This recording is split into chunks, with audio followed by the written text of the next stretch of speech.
One class बेटा आपका syllabus S7 का कंप्लीट हो चुका है। वेरी गुड मॉर्निंग बेटा। चलो शुरू करते हैं। अब हम जो कर रहे हैं वो रिवीजन कर रहे हैं। पहले के जो 5 चैप्टर हैं वो आपके 2 बार रिवाइज भी हो चुके हैं। ठीक है, 12th चैप्टर बिल्कुल इजी सा है। 13 चैप्टर में कुछ कॉन्सेप्ट्स हैं जिसमें बच्चों को प्रॉब्लम आई है।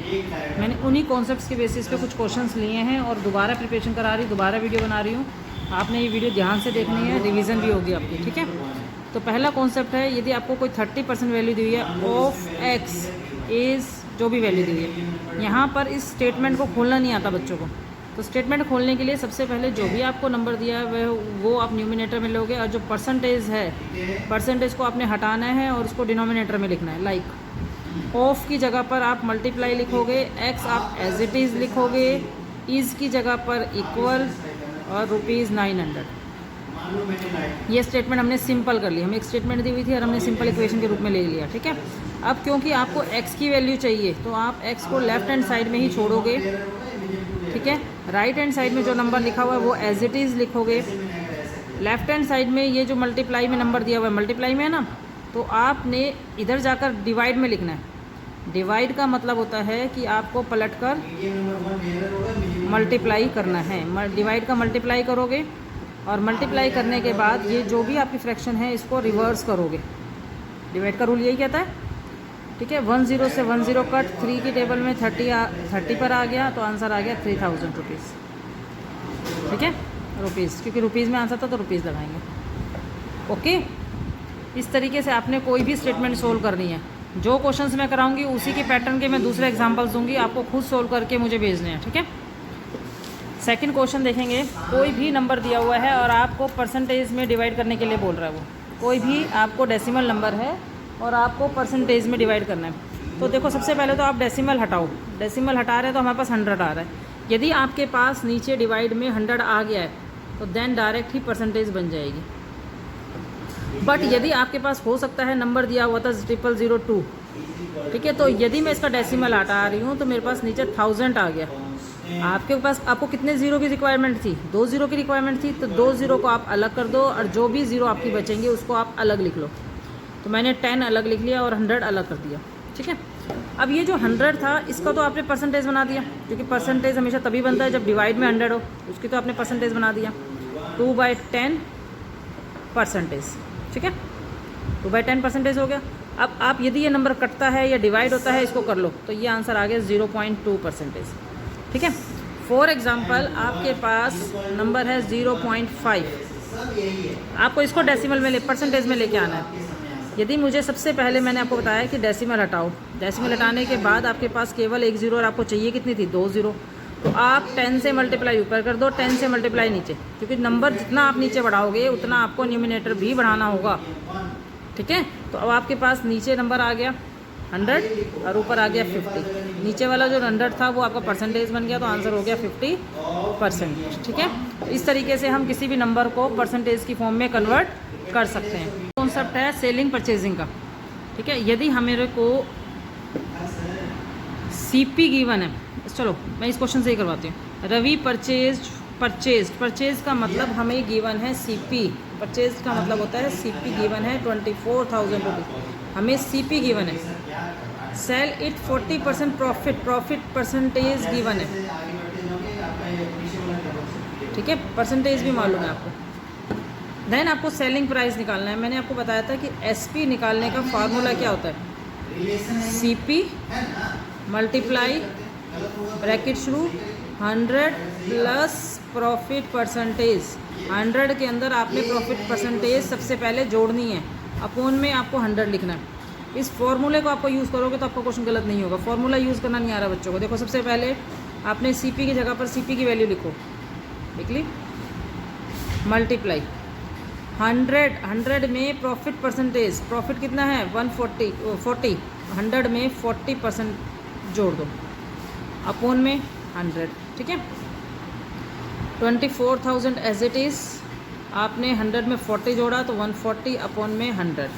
2 ज़ीरो से 2 ज़ीरो कट करो, अब आपके पास नंबर बच गया 240 मल्टीप्लाई 140। ठीक है, इनको मल्टीप्लाई करके आपका CP आ जाएगा। That is clear. क्वेश्चन समझ में आया कि CP, यदि आपके पास लॉस होता तो आप यहाँ पर लॉस घटाते, लॉस परसेंटेज जो भी होती है वो घटाते हैं। ये सीपी दिया हुआ है, प्रॉफिट दिया हुआ है, देन आप इस तरीके से करोगे। अब अगले क्वेश्चन में अब आपको एसपी गिवन है, सोल्ड हो रहा है वो, सोल्ड का मतलब आपको एसपी गिवन है।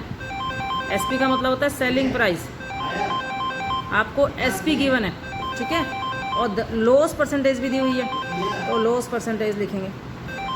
एक क्वेश्चन मैंने प्रॉफिट परसेंटेज से किया है, एक मैंने लॉस परसेंटेज से किया है, दोनों के पैटर्न अलग अलग हैं। आपको निकालना है सीपी। सीपी निकालने का फॉर्मूला क्या है? एसपी को मल्टीप्लाई करना है अब 100 से, एसपी को मल्टीप्लाई करना है 100 से अपॉन 100। यदि प्रॉफिट होता तो जुड़ जाता, और लॉस है तो परसेंटेज है तो माइनस हो जाएगी, ठीक है।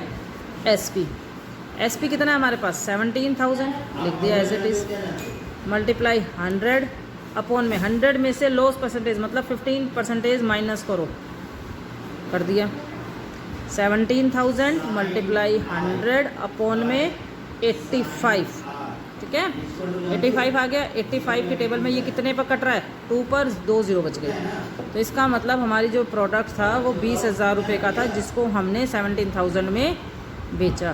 That is clear. अगला जो कॉन्सेप्ट है वो है सिंपल इंटरेस्ट पे बेस्ड कॉन्सेप्ट। आपके पास यहाँ पर प्रिंसिपल होता है, रेट ऑफ इंटरेस्ट, टाइम, और आप एसआई निकालते हो, ठीक है। फिर देन आप अमाउंट निकालते हो प्रिंसिपल में एसआई जोड़कर, ठीक है। बट अब आपको इनमें से कोई भी एक टर्म गिवन नहीं है, वो आपको टर्म निकालनी है। जैसे how many years, years given नहीं है, इसका मतलब टाइम गिवन नहीं है। हाउ मैनी परसेंटेज, तो परसेंटेज मतलब रेट गिवन नहीं है। उस कंडीशन में आपको क्या करना है, पहले जो गिवन है वो लिख लेते हैं। How many years, 400 double itself, 400 rupees double हो गए। डबल हो गए मतलब आपको 400 रुपये थे आपके पास, जो आपकी अमाउंट होती है उसको बोलते हैं प्रिंसिपल। आपके पास था 400, आपने इसको डबल कर दिया, पैसा आपका डबल हो गया, वो आपकी अमाउंट बन जाती है, ठीक है। तो एसआई कैसे निकालते हो? अमाउंट में से प्रिंसिपल घटाकर, ठीक है। अमाउंट मतलब 800 में से 400 सब्ट्रैक्ट करोगे तो आपके पास 400। बट हमें एसआई नहीं निकालना था, हमें निकालना था टाइम। तो टाइम निकालने का फॉर्मूला होता है एसआई मल्टीप्लाई 100 अपॉन में पी इंटू आर। ध्यान से देख लेंगे, SI multiply 100 P into R. SI मुझे पता चल गया, प्रिंसिपल भी पता चल गया, आर नहीं है। तो क्वेश्चन के अंदर आर दिया हुआ है 4%, यस। तो यहाँ लिखोगे rate of interest 4% per annum, ठीक है।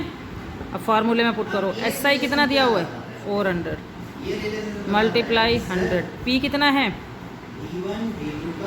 400, पी भी 400 है, और परसेंटेज आर कितना है 4%, 4 लिख दिया। 400 से 400 कट गया, 4 के टेबल में 125 है, तो 25 टाइम हमेशा ईयर्स में आता है, ओके। अगला क्वेश्चन देखेंगे। 350 अमाउंट टू 420, जो अमाउंट है वो 350 से बनकर 420 चली गई। तो इसका मतलब प्रिंसिपल जो था वो हो गया ₹350 और अमाउंट हो गया हमारे पास 420। तो एसआई क्या निकलेगा? मैंने क्या बताया था कि ए में से प्रिंसिपल घटा दो। ए कितना है 420, इसमें से प्रिंसिपल घटा दो, तो हमारे पास आ गए एसआई 70 रुपीज़।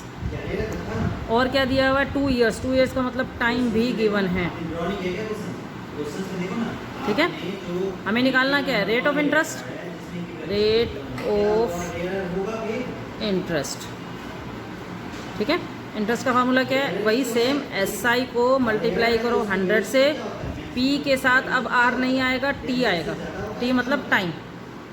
एसआई कितना निकला था हमारा 70 को मल्टीप्लाई किया 100 से, पी कितना है हमारे पास 350, और टाइम कितना है 2 ईयर्स, 2 से मल्टीप्लाई करो, 0 से 0, 5 के टेबल में 35 आ गया 5 पर, ठीक है। 5 के टेबल में 100 कट गया 20 पर, 2 से 10, तो इसका मतलब 10% हमारी, ठीक है।